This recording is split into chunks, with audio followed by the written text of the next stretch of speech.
안녕하세요. 해남자 최광일입니다. 이제 자기 전에 마지막 영상이고, 지금은 해창 구도를 한잔 하고 있습니다. 해창 구도를 한잔 하고 있고, 이제 병호님이 댓글을 달았는데, 이 영상은 병호님 댓글에 대한 이제 답을 하는 영상입니다. 이건 병호님을 위한 영상인데, 먼저 병호님이 저에게 학벌의식이 있는 것 같다고 그랬잖아요. 정확하게 보셨어요. 정확하게 보셨는데, 저 대놓고 인정할게요. 학벌의식이 있어요. 근데 중요한 거는, 제가 가지고 있는 학벌의식이라는 거는 제 표현대로라면은 저는 마음이 가난한 사람들을 굉장히 불편해합니다. 불편해하고 곰곰이 제 스스로를 생각해 보면은 저도 어쩔 수 없이 금수저의 특징을 온전히 다 가지고 있어요. 저는 매사에 세상이 아름답거든요. 매사에 세상이 그냥 아름다워 보여요. 이 세상은 완벽한 존재, 이 세상은 이미 완벽하고 세상이 너무 아름다워 보이는 전형적인 금수저의 특징을 가지고 있어요. 그런데 제가 이걸 대놓고 인정하는 이유가, 그래서 그러다 보니까 저는 남의 눈치를 보는 사람들을 이해를 못해요. 남의 눈치를 보는 사람을 이해를 못하고, 제가 생각하는, 제가 불편해하는 마음이 가난한 사람들이라는 거는, 흙수저, 금수저를 떠나서, 이 가난하게 자랐어도 결국에 성공한 사람들이 있잖아요? 근데 그렇게 가난한 환경을 딛고 성공한 사람들조차도, 저는 어떤 그 고유한 특징이 있다고 생각하거든요. 어느 정도 부자의 반열에 올랐는데도 끊임없이 자기보다 더 높은 위치에 있는 사람들 눈치를 봐요. 꼭 눈치를 보는 게 나쁜 건 아닌데, 제가 왜 그런 특징들을 싫어하냐면은, 제가 만약에 진짜 밥을 굶을 정도로 가난해서 그 환경을 딛고 일어나서 부자가 됐잖아요. 만약에 내가 그렇게 가난을 딛고 일어나서 부자가 됐으면은, 내가 만약에 그런 상황이라, 지금의 이런 네이처를 가지고 그렇게 가난을 딛고 부자가 됐다 그러면은, 나는 내가 그런 상황이라면은 굳이 그 정도 반열에 올라서 더 높은 사람들 비율을 맞추면서 이렇게 샤바샤바 거리면서 영업을 할 바에야, 내가 그렇게 힘들어 봤으니까 나처럼 똑같이 힘든 사람들 조금 더 케어하는데 내 역량을 쓸 것 같아요. 근데 마음이 가난하다는 거는, 아무리 마음이 가난한 사람이 부자가 되더라도 끊임없이 자기보다 높고 귀한 존재들을 쫓아다니면서 그렇게 샤바샤바 하면서 영업만 하는 거를 중요시 여기지, 정작 그 사람들은 그렇게 부자의 반열에 오르고 나서도 자기보다 밑에 있는 사람들은 하대하거든요. 저는 이게 전형적인 가난을 딛고 일어선 부자든 아니면 평생 가난을 면치 못하는 가난한 사람이든 간에, 이 마음이 가난한 사람들의 특징이라고 생각해요. 마음이 가난한 사람들의 특징. 그래서 저는 학벌의식보다 마음이 가난한 사람들을 굉장히 불편하고 기피해요. 예를 들어서, 제가 회사 생활을 할 때 저는 굳이 사장님 눈치도 안 보고요, 뭐 대표님 눈치도 안 보고요, 팀장님, 과장님 눈치도 안 보고요, 뭐 반장님 눈치도 안 보고요. 그렇다고 해서 뭐 아랫사람들 눈치도 안 봐요. 근데 나는 어떠한 사람들 비율을 맞추거나 샤바샤바를 하거나, 뭐 저 사람들에게 잘 보여야겠다, 내가 사장님에게 특별히 잘 보여야겠다, 내가 대표님한테 더 잘 보여야겠다, 내가 팀장님한테 각별히 잘 보여야겠다, 이런 짓거리는 절대 안 해요. 저는 개인적으로 나란 사람, 내 주위에 있는 모든 사람들은 만민평등이거든요. 만민평등. 사장님은 사장님으로서 나에게 평등한 존재고요. 대표님은 대표님으로서 나에게 평등한 존재고요. 팀장님은 팀장님으로서 나에게 평등한 존재고요. 과장님은 과장님으로서 나에게 평등한 존재고요. 나보다 밑에 있는 직원들은 밑에 있는 직원으로서 나보다 나와 같은 평등한 존재고요. 이게 나의 사상이거든요. 이 말은 지금 뭐냐면은 제가 회사에 입사했으면은 사장님에게 내가 잘 보이는 행위는 내가 사장님이 나를 뽑아준 만큼 내가 사장님의 기대에 부응하고 사장님이 바라는 포지셔닝을 내가 해주고 거기서 더 나아가서 능력이 된다 그러면은 회사가 돈을 더 많이 벌게끔 일조하는 거예요. 나는 그게 사장님에게 내가 할 수 있는 유일한 내 몫이라고 생각하거든요. 그래서 나는 어디 가더라도 회사든 집이든 어디에서든 간에 내 역할에 있어서 예를 들어서 내가 우리 광일농장이라는 이 농장에서 내 역할이 뭐냐 그러면은 내가 굳이 뭐 아버지한테 뭐 샤바샤바하고 뭐 엄마한테 뭐 샤바샤바하고 뭐 잘 보여서 뭐 하나 얻어먹으려고 그게 내 본분이 아니라 아들로서 내가 어떻게 하면은 조금이라도 더 가정의 평화를 이끌고 어떻게 하면 조금이라도 더 우리 광일농장이 조금이라도 더 굳건하게 유지를 할까, 이 역할에 집중하는 게 희나는 최광일의 네이처예요. 회사에서도 마찬가지예요. 내가 회사의 매출이 올라가는데 조금이라도 일조를 하고 대표님 사장님에게 기대에 부응하고 팀장님이 말하기 전에 팀장님이 원하는 거를 내가 업무를 하고, 나는 이게 내가 직원으로서 내가 해야 될 본분이라 생각하고 내가 해야 될 영업이라 생각하거든요. 근데 내가 왜 마음이 가난한 사람들을 싫어하냐면은, 마음이 가난한 사람들은 나 같은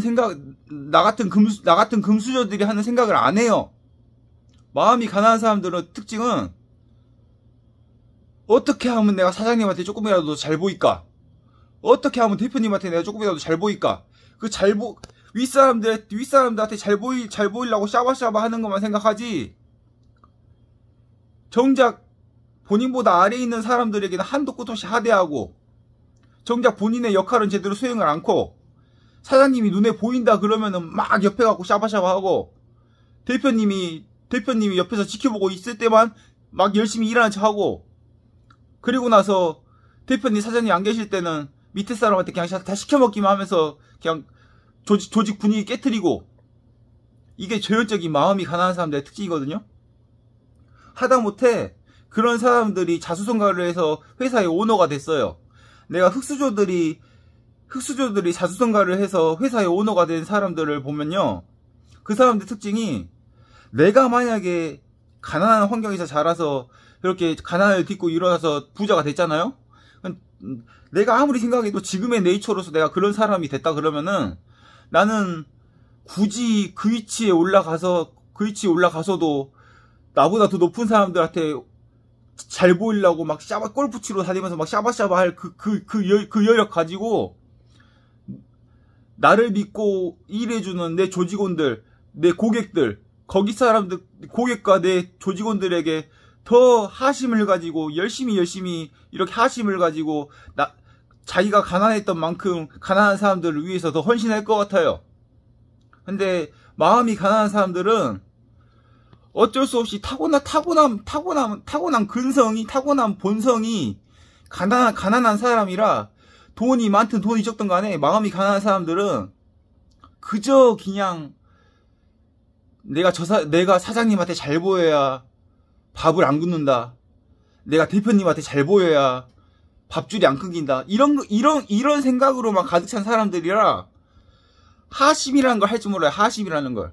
본인이 어느 정도 위치에 올라가서도 항상 자기는 약자라고 생각하는데 약자 코스프레를 한다고요. 흑수저들 중에서도 부자가 된 사람들이 많거든요, 대한민국에. 근데 그런 사람들 중에 덜어가 이제는 금수저가 됐는데도 아직도 마음은 흑수저의 마음을 가지고 산다고요.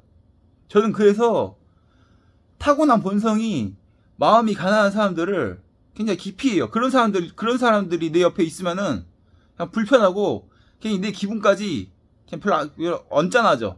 그래서 그런 사람들을 멀리 하거든요. 그래서 저는 그런 부분에 있어서 저는 학벌의식이 있어요. 대체적으로 뭐 명문대를 졸업했거나 아니면 타고나기를 금수저거나 아니면 타고나기를 부자거나 이런 사람들이 쉽게 말해서 마음이 부자인 타고난 마음이 부자인 사람들은 대체적으로 명문대를 졸업했거나 대체적으로 돈이 많거나 그러기 때문에 나는 그런 부분에 있어서 학벌의식이 굉장히 강한 사람이에요. 그 이유는 누차 말하자면 딱 하나예요. 마음이 가난한 사람들을 굉장히 싫어하기 때문에. 그래서 나는 학벌의식이 있는 거거든요. 어쨌든 그거에 대해서 이렇게 얘기를 하고, 그리고 졸음 증세에 대해서 조언을 구했는데, 저도 07년도에 조현병 판정을 받고 거의 한 10년 가까이는 의지력만을 가지고 사회생활을 했어요. 의지력만을 가지고 약을 먹고 계속 졸리고 환청은 계속 들리고 뭔 정신에 일있는지는 모르겠는데, 지금 병원님처럼 약을 먹고 계속 졸리고 거의 반 자고 있는 상태로 일을 했거든요. 뭔 일이 되겠어요. 안 잘린 게 다행이지. 그렇게 한 10년 정도 살았거든요. 근데 이제 그 의지력으로 그렇게 버티는 단계를 넘어가는 단계가 있어요. 그 단계가 바로 행복해지는 단계거든요. 행복해지는 단계.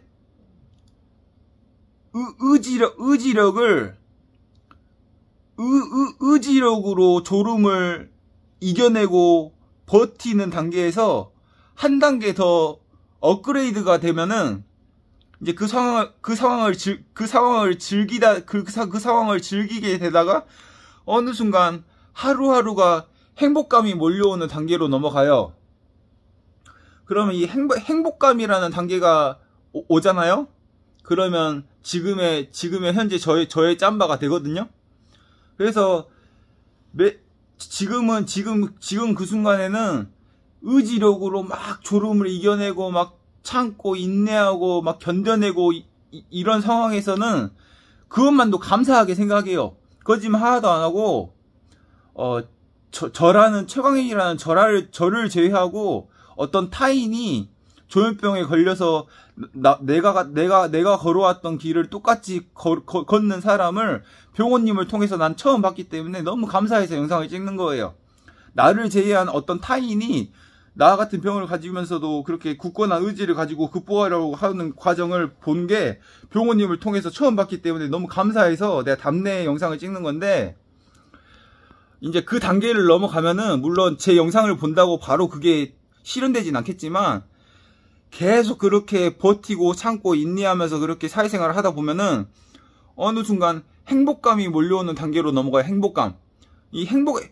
하루하루가 행복하고 내일이 기다려지고 이렇게 행복한 단계가 넘어가거든요. 이제 마음속 깊숙한 곳에서 불안한 감정과 불행한 감정과 공허한 감정을 다 없애고 행복감이 스물스물 올라올 때가 있어요. 그럼 이 행복감이 올라올 때가 돼야 이제 약물 치료와 상관없이 내 의지를 굳이 사용하지 않고도 자연스럽게 새벽같이 일어나지고 열심히 일해지고 일에 집중할 수 있고 그렇게 돼요.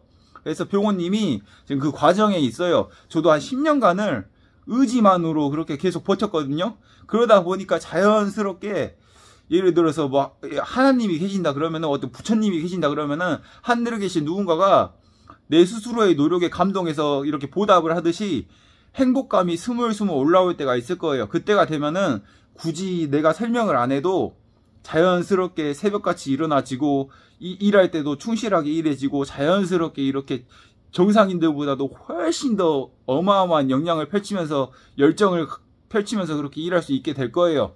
그래서 병원님에게 간단하게 설명했지만 졸음이라는 거는 하루아침에 극복이 안 돼요. 저도 10년간을 참고 버텼어요. 그렇게 버티다 보니까 은연중에 뭐 하늘에 계신 누군가가 내 스스로의 노력에 감동을 해서 보답을 하듯이 행복감이 몰려오더라고. 행복감. 요새는 하루하루가 즐겁고 내일이 기다려지고 또 빨리 또 내일이 왔으면 좋겠다.